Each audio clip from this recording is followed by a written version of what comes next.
तुमच्यासोबत असं कधी झालं आहे का की तुम्हाला वाटतं की तुम्ही आयुष्यात काहीतरी केलं पाहिजे, पण नंतर मात्र तुम्ही तुमच्या आळशीपणामुळे काहीच करू शकले नाही.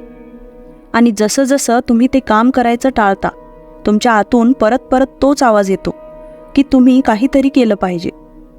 आजची बुक समरी तुम्हाला असे काही प्रॅक्टिकल उपाय सांगणार आहे ज्यांना अप्लाय करून तुम्ही सुद्धा यशस्वी बनू शकाल. आजच्या समरीमधून तुम्हाला हे समजेल की वेळ वाया घालवण्यापेक्षा आळशीपणा सोडून सरळ काम सुरू करायला हवं. जी आयडिया तुमच्या डोक्यात आहे तिला सत्यात उतरवण्यासाठी तुम्ही सुद्धा प्रयत्न करा. आजची समरी तुम्हाला काम सुरू करायला आणि स्वतःला इन्स्पायर करून आपल्या गोलपर्यंत पोहोचवायला शिकवेल. नमस्कार श्रोत्यांनो, बुक हायलाइट्स बाय अश्विनीमध्ये मी सौ अश्विनी इंदुरकर तुमचं पुन्हा एकदा स्वागत करते. आज आपण स्टीवन प्रेसफील्ड यांनी लिहिलेल्या डू द वर्क ह्या पुस्तकाची समरी ऐकणार आहोत. आपण कोणतंही काम सुरू करताना नेहमी एक गोष्ट लक्षात ठेवायला हवी. आपल्या या रस्त्यावर आपल्या कामासोबतच बऱ्याच प्रकारचे अडथळे आणि वेगवेगळे शत्रूसुद्धा भेटतील. आणि हे शत्रू म्हणजे दुसरं कोणी नसून जनरली डिस्ट्रॅक्शन, रिजेक्शन आणि इन्सल्ट यासारखे एक्सटर्नल फॅक्टर्स असतात, जे आपल्याला आपल्या गोल्सपर्यंत पोहोचू देत नाहीत. आपले हे बाहेरचे शत्रू आपल्याला केवळ आपल्या आजूबाजूच्या गोष्टींमध्ये किंवा आजूबाजूच्या लोकांच्या रूपातच भेटत नाहीत, तर काही शत्रू आपल्या आतसुद्धा असतात. आपल्यासाठी सगळ्यात जास्त डेंजरस असणारे शत्रू तर आपल्यातच आहेत. तर आपल्या या शत्रूचं नाव आहे रेजिस्टन्स. आणि त्याला खतपाणी घालणारे आपले बाकीचे शत्रू म्हणजे आपल्या डोक्यात सतत सुरू असणाऱ्या आपल्या शंका, आपली इनसिक्युरिटीची फीलिंग आणि आपला खोटेपणा. आपल्या डोक्यात सुरू असणारे आवाज आपल्याला नेहमी असं सांगत असतात, आपण हे करू शकत नाही, आपल्याला ते जमणार नाही, आपण या गोष्टीसाठी योग्य नाही किंवा आपण हे डिझर्व करत नाही. अशा प्रकारचे आवाजसुद्धा या रेजिस्टन्सला अजून मजबूत करतात. आजची समरी ऐकताना तुम्हाला या रेजिस्टन्स नावाच्या रोगाबद्दल अजून बरंच काही समजेल आणि तुम्ही हे सुद्धा शिकाल की या रोगासोबतच बाकीच्या शत्रूंपासून आपण आपली सुटका कशी करून घ्यायला हवी. आपण पुढे जाण्याआधी तुम्हाला स्वतःला काही प्रश्न विचारावे लागतील आणि त्यावर विचार करण्यासाठी स्वतःला तयार करावं लागेल. ते प्रश्न म्हणजे या जगात तुमच्या येण्याचा पर्पज काय आहे आणि तुमचा जो पर्पज आहे तो अचीव करण्यासाठी तुम्हाला काय काय करता येऊ शकतं. आता तुम्ही तुमच्या गोल्सचा विचार करा किंवा तुमच्या जिंकण्याचा विचार करा. आजची समरी तुम्हाला शिकवेल की तुमच्या त्या स्वप्नांना कसं अचीव करता येईल आणि एक आशेचा किरण निर्माण करून अशक्य असं काहीच नाही हे देखील शिकवेल. पण यासाठी मात्र एक कंडिशन आहे आणि ती म्हणजे तुम्ही कधीच स्वतः हार मानायची नाही. तुम्ही कदाचित ही गोष्ट आता रिअलाईज केली नसेल, पण तुमचा सगळ्यात मोठा शत्रू तुमच्यामध्येच लपलेला आहे. या समरीमधून तुम्हाला त्याच्याशी डील करण्याची ट्रिकसुद्धा समजेल. Start before you are ready. Leonardo da Vinci यांनी त्यांचा मास्टरपीस द लास्ट सपर हा फक्त 3 बेसिक आणि मेन थीमसोबत सुरू केला होता. त्यांची पहिली थीम होती एक टेबल जो पूर्ण कॅनव्हासवर पसरलेला होता. दुसरी थीम जीजसशी रिलेटेड होती, म्हणजे द विंचीने जीजसला मध्यभागी दाखवलं होतं आणि त्यांच्या शिष्यांना लेफ्ट टू राईट दाखवलं होतं. तिसरी थीम म्हणजे त्या मास्टरपीसचं बॅकग्राऊंड. द विंचीने टेबल, जीजस आणि त्यांच्या शिष्यांच्या मागे एक सुंदर बॅकग्राऊंड पेंट केलं होतं. कोणतंही मास्टरपीस तेव्हाच बनतं जेव्हा ते बनवण्याची सुरुवात होते. मग भलेही त्यासाठी केवळ साधे आणि बेसिक स्टेप्स घ्यावे लागले तरी त्यात काहीच हरकत नाही, पण सुरुवात करणं फार महत्त्वाचं आहे. सक्सेसफुल आणि साधारण लोकांमध्ये हाच फरक असतो की सक्सेसफुल लोक कोणतंही काम लवकर सुरू करतात, उलट त्यासाठी ते लगेच ॲक्शन घेतात आणि जोपर्यंत काम पूर्ण होत नाही तोपर्यंत ते त्याला सोडत नाहीत. तुम्हाला तुमचं काम सुरू करण्यासाठी कोणत्याही मॅजिकची वाट बघायची गरज नाही, कारण ते मॅजिक कुठूनही बाहेरून येणार नाही, ते तुमच्या आतमध्येच लपलेलं आहे. फोकस, डिटर्मिनेशन आणि पॅशन यामध्ये एक पॉवर असते. म्हणून तुम्ही फक्त काम सुरू करा आणि मग बघा, ते काम अजून चांगलं बनण्यासाठी जे गरजेचं आहे ती गोष्ट आपोआप व्हायला लागेल. हीच ती गोष्ट होती ज्यामुळे द विंची त्यांचा मास्टरपीस बनवू शकले आणि ती गोष्ट आहे आपलं डिटर्मिनेशन आणि ते काम पूर्ण करण्याचा पक्का निश्चय. द विंची यांनी त्यांची पेंटिंग बेसिक थीम्सपासून सुरू करून त्यामध्ये बाकीचे डिटेल्स नंतर ॲड केले. द विंची यांच्या स्टोरीमधून तुम्ही हे समजत असाल, एका मास्टरपीसची सुरुवातसुद्धा एका साध्या पद्धतीनेच होते. विनाकारण विचार करण्यात वेळ घालवू नका. कामाची सुरुवात करण्यासाठी कोणत्याही विशेष प्रिपरेशनची गरज नसते. तुम्ही फक्त कामाला सुरुवात करा.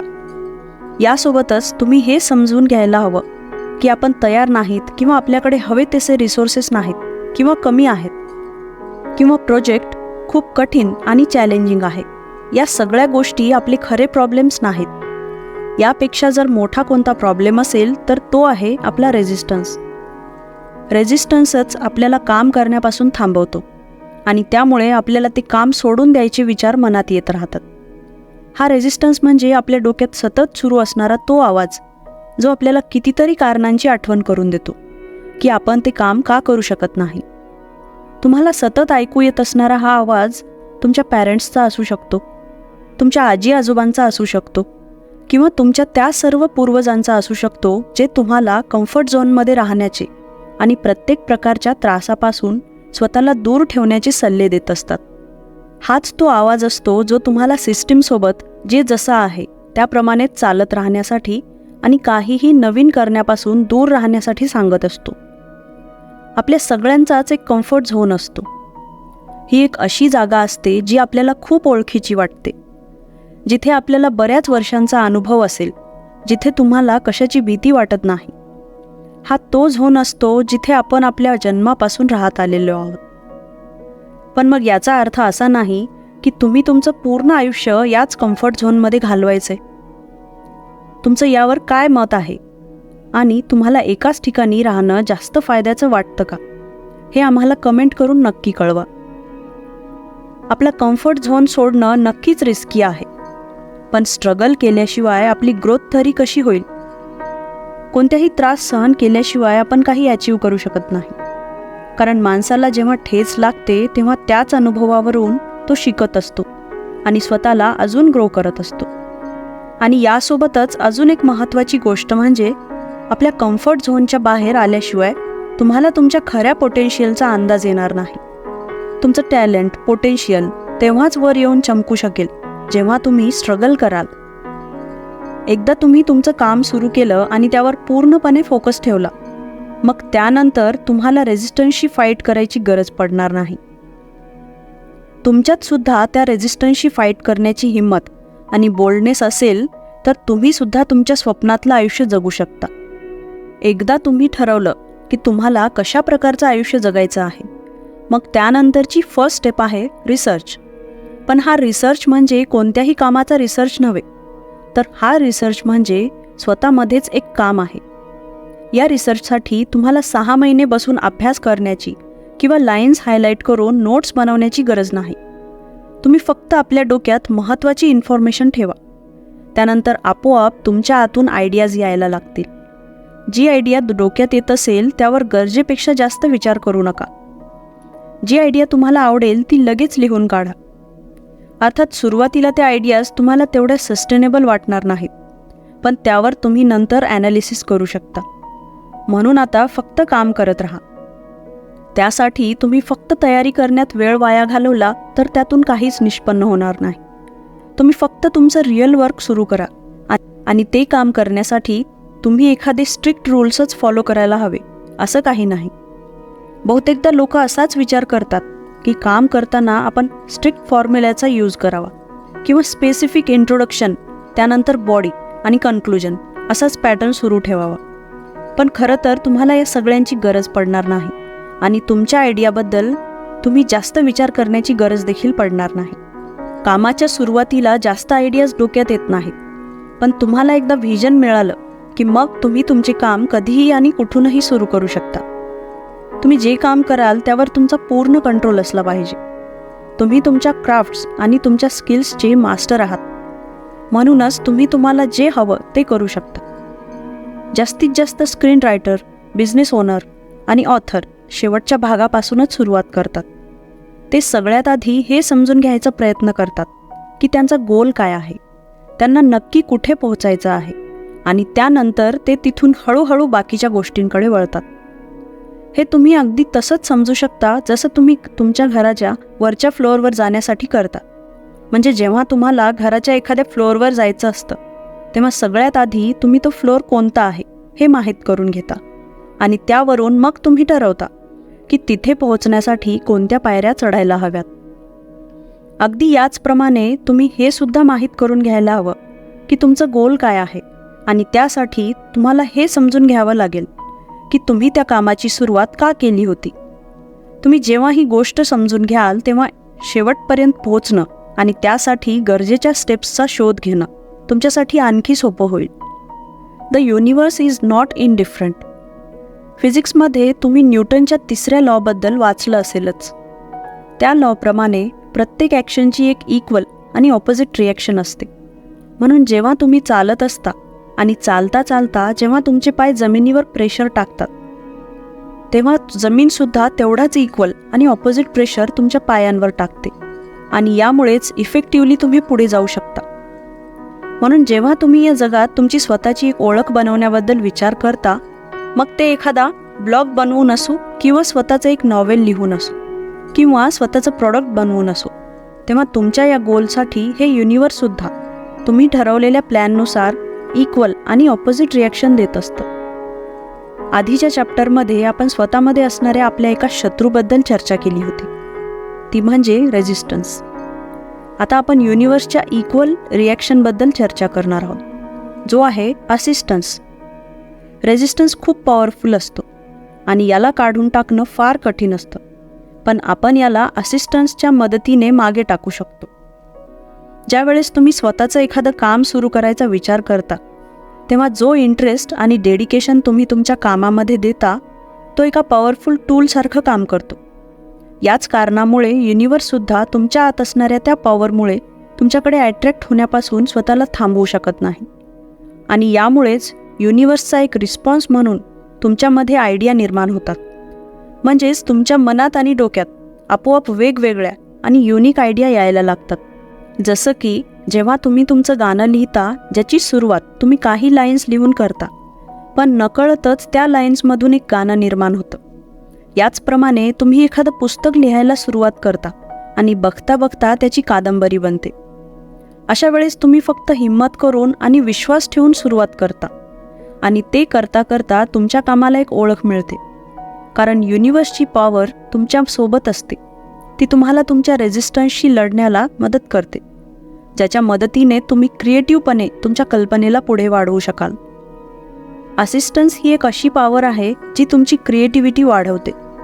ती तुम्हाला तुमची स्वप्न पूर्ण करायला मदत करते. आता आपण ही पॉवर पुढच्या उदाहरणातून समजून घेऊ. पॅट रिले लॉस एंजेलिस लेकर्स टीमचे बास्केटबॉल कोच होते. कित्येक वर्ष बास्केटबॉलचे टीचर असल्याने प्लेयर्सला कोणकोणत्या प्रकारच्या डिस्ट्रॅक्शन आणि रेझिस्टन्स फेस करावं लागतं याबद्दल पॅटला चांगल्या प्रकारे माहीत होतं.